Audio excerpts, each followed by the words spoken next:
все, в этой жизни я его больше не увижу. Сразу после работы я собираю вещи и отправляюсь на Дельта Эбру. Завтра вечером в 8:30 будет солнечное затмение. Устал немножко. Мне надо решить, что мне делать. Прямо сейчас выезжать после работы или немножко все-таки поспать и часа в 2 ночи рвануть. Тогда я за 3 часа доберусь до Дельты. Там есть места, где можно ловить 24 часа в сутки. Вот. Я первый раз туда еду, никогда там не был. Не знаю, посмотрю. Вот эти точно едут смотреть эклипсы, 100%. Смотрите, как они гружены. Очень значимое влияние на развитие космологии оказала общая теория относительности Эйнштейна, согласно которой гравитация – это искривление пространства и времени. Судя по всему, с 3 часов нельзя будет здесь парковаться. То есть до 3 часов можно будет ловить рыбу, а дальше все будет закрыто. Ну, вот такая вот история. Так, первая проблема. Приехал на паркинг и застрял. Застрял в песке. Не знаю, смогу ли выбраться. Приехал на рыбалку. Попробую выбраться, но надо еще откопаться. То, что Вадик так залез. Да, леску находим. Вроде бы откопал немножко машину. Буду пробовать, как-то, может быть, выйду. Если нет, то тогда придется вызывать помощь. Так, ну что, попытка не пытка.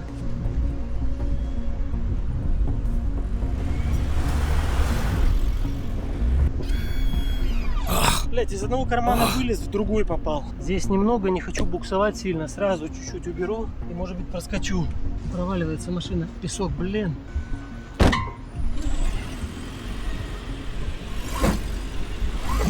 Один раз вышли, сейчас второй раз тоже выйдем. Пока светает, мы теряем время. Se ha perdido la señal GPS. Это пиздец. Короче, собираюсь. Вот восходит солнце. Ай, поздно я иду. А что поделать?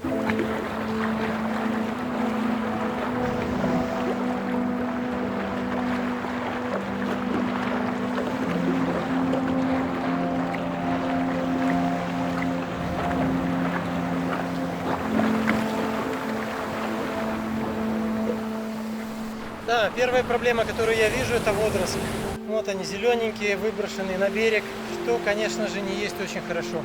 Ай, ну ладно, пройдем дальше, может быть, подальше от устья реки их будет не так много. Косточка сепи говорит о том, что здесь проходил хищник. По пути к точке ловли я встретил парня, который с самого рассвета собирал здесь алмехас старым ручным способом. Вот эту тяжеленную металлическую конструкцию он тянет по песчаному дну. Она прочесывает песок, просеивает его, и внутри остаются ракушки. Я спросил его, почему такую тяжеленную работу до сих пор не механизируют. На что он ответил: нельзя. Здесь этот промысел сохранили именно в ручном виде, почти так же, как это делали раньше. Правда, работает он всего несколько часов утром, но, глядя на него, сразу понимаешь почему. Это действительно тяжелый физический труд. А солнце тем временем только поднялось. И уже ясно давало понять, каким будет этот день.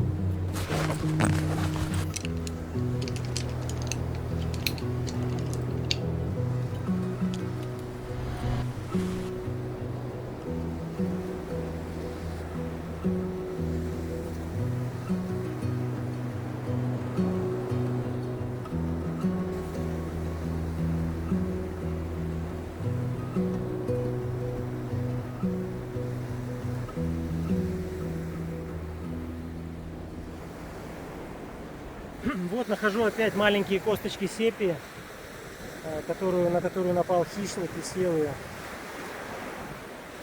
Вот первую удочку забросили, забрасываю вторую. Основная леска 0. Ой. Вот. Теперь мне кисточка понадобится, чтобы этот песок убрать. Видите, упала ручка в песок. Вот для таких ситуаций нужна кисточка, чтобы песок потом не попал на резьбу и не испортил ее.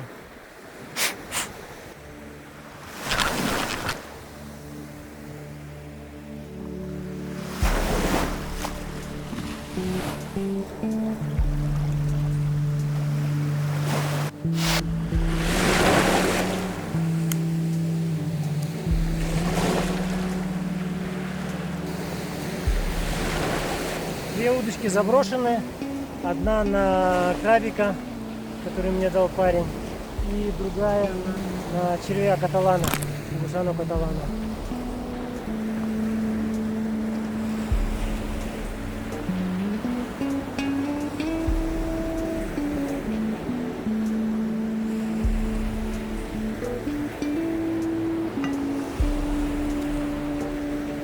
Завтрак в Испании — это святое.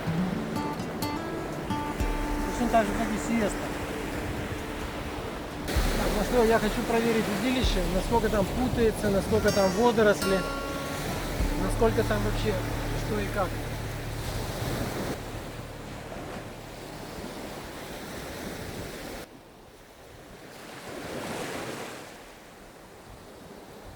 Ну, я прям удивлен. Во-первых, 130 метров. Во-вторых, наживка съедена.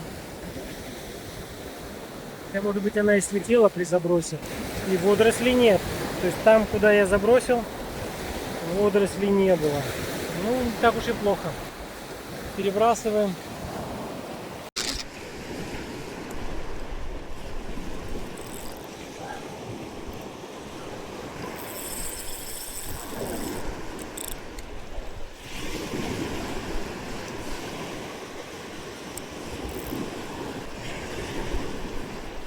Была очень сильная поклевка, но не знаю, зацепилась или нет.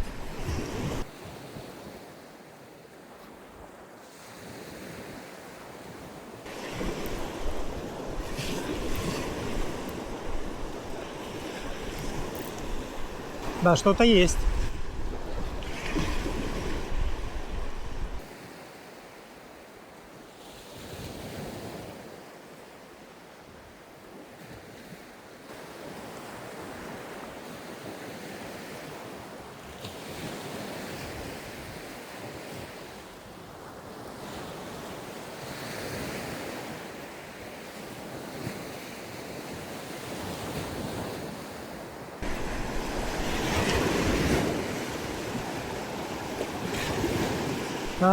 Паламитон. Ай, жалко. Поэтому и поклевка была такая сильная.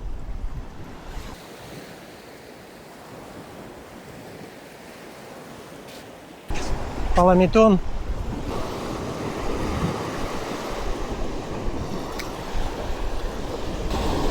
Красивая рыбка. Мы ее отпустим, конечно же.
Давай, ты можешь, живи.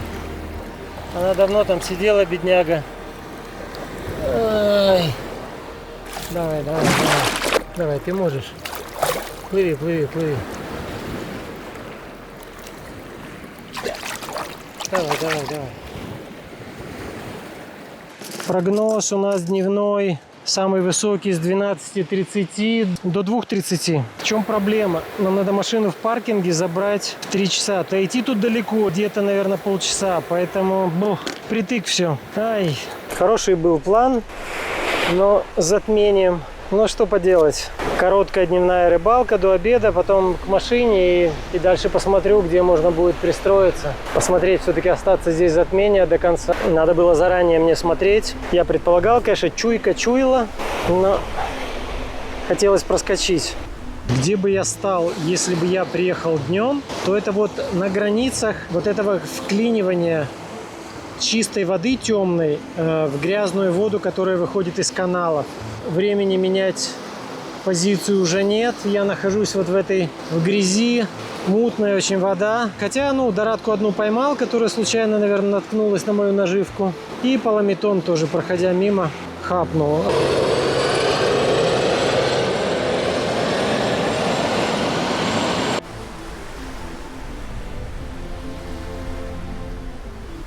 Я в своем рыболовном познании уже настолько преисполнился, что мне в принципе совершенно все равно, где ловить.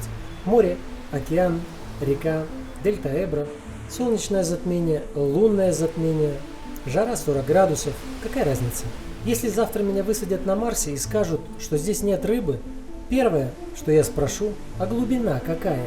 Потому что где-то должна быть бровка, где-то должен проходить канал. А если есть канал, значит, теоретически там может стоять дорадо. Можно застрять в песке, можно ночью откапывать машину 2 раза, можно несколько километров тащить за собой тележку, загруженную так, будто приехал не на рыбалку, а переселяться. Но человек все равно идет, потому что где-то впереди есть вода. А если есть вода, надо хотя бы забросить. Вот люди приезжают смотреть полное солнечное затмение, созерцать устройство Вселенной, прикоснуться к вечному. А я тоже, конечно, прикоснусь. Только сначала проверю наживку. Потому что Вселенная, затмение затмением, а вечерний выход дорады никто не отменял.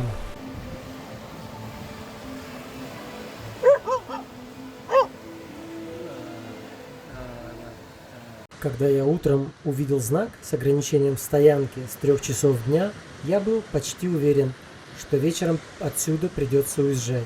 Поэтому первую рыбалку я закончил, собрал вещи и вернулся к машине. Но на парковке оказалось полно людей. Машины стояли спокойно. Рядом на пляже рыбаки уже раскладывали удочки. Я прошелся, поспрашивал у местных и других рыбаков, и выяснилось, что ограничение касается не самого муниципального паркинга, а дороги и отдельных участков, где машину оставлять нельзя. Что после небольшого отдыха я снова достал удочки и начал раскладываться. На этот раз прямо рядом с парковкой. И, как потом выяснилось, это решение оказалось правильным.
Ну вот первая дорада, более-менее. Да? Так, ну что, у нас пока не густо. Куча пришло туристов смотреть на затмение. Народ уже потихоньку выходит на холмики, ищет себе места, но солнце еще высоко. Вот. Что у нас по рыбалке? По рыбалке у нас последние забросы. Опять появился краб, который сюда приплыл откуда-то из Азии, голубой краб. Он обрезает поводок вместе с наживкой. Две последние. С утра у меня так было 4. Обрезала леску, поводки. И вот сейчас вечером опять начался краб. Я сейчас попытался немножко в другую зону забросить, чуть подальше. Может быть, там этого краба не будет. Причем поклевки вообще не видно. Ты не знаешь, крючок есть, нет. Обрезал он его, не обрезал. Потому как подошел как клешней, подрезал, съел и все. И он не тянет. Это не рыба. Поэтому удочку надо почаще проверять. И постоянно сомнения, ловит она или не ловит. Ну, короче. Продолжается вот эта вот вся фигня. Вот. Ждем затмения.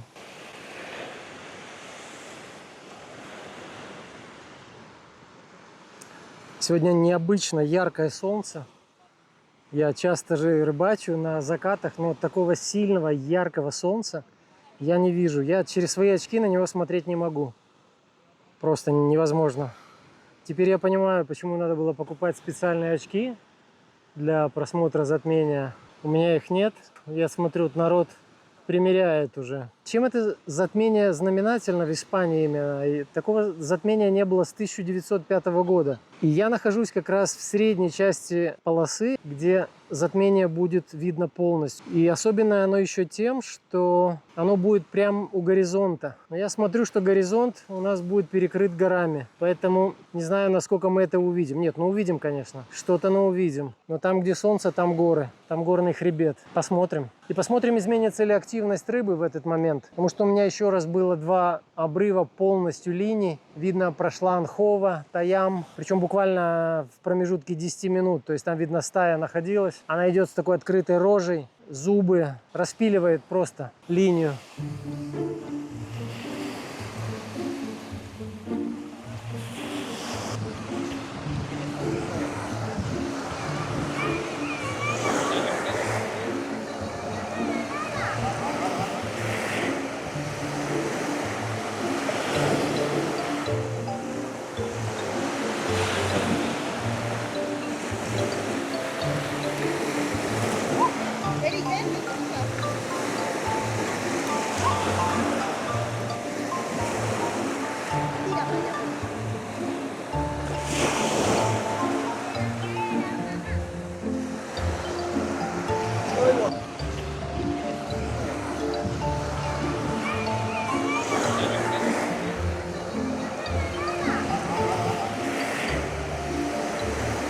Сосед только что поймал где-то 800-граммовую дораду за полчаса до затмения, ровно 8 вечера. Я только что перебросил свои удочки, там опять поводки без крючков, там опять краб, который их откусывает. Посмотрим, отойдет ли краб и подойдет ли рыба.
Вот оно, полное затмение.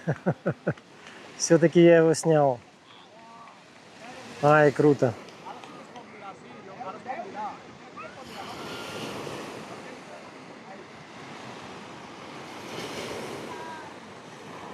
Как темно, боже мой.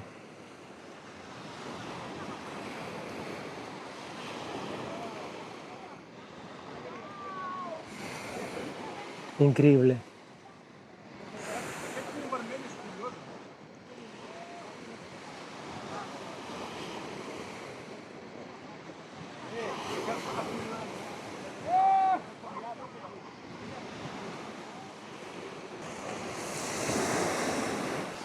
Ну все, оно состоялось. Затмение, солнце. Круто. Все, в этой жизни я его больше не увижу. Ай. А мы продолжаем рыбачить. Так, зрение я вроде не потерял, потому что очки не взял, пытался смотреть. Потом понял, что лучше этого не делать, потому что начал зайчиков ловить. Так, забрасываем. Круто.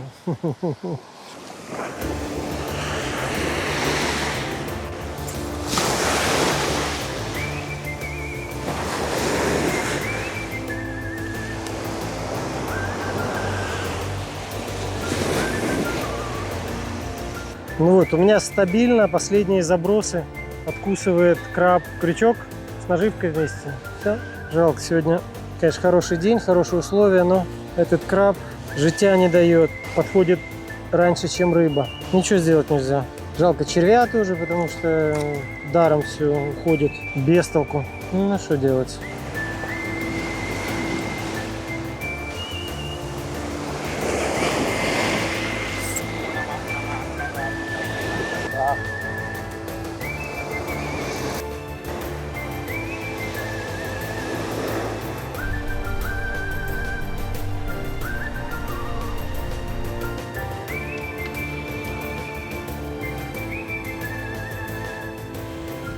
Эй! Чики! Ночной странник.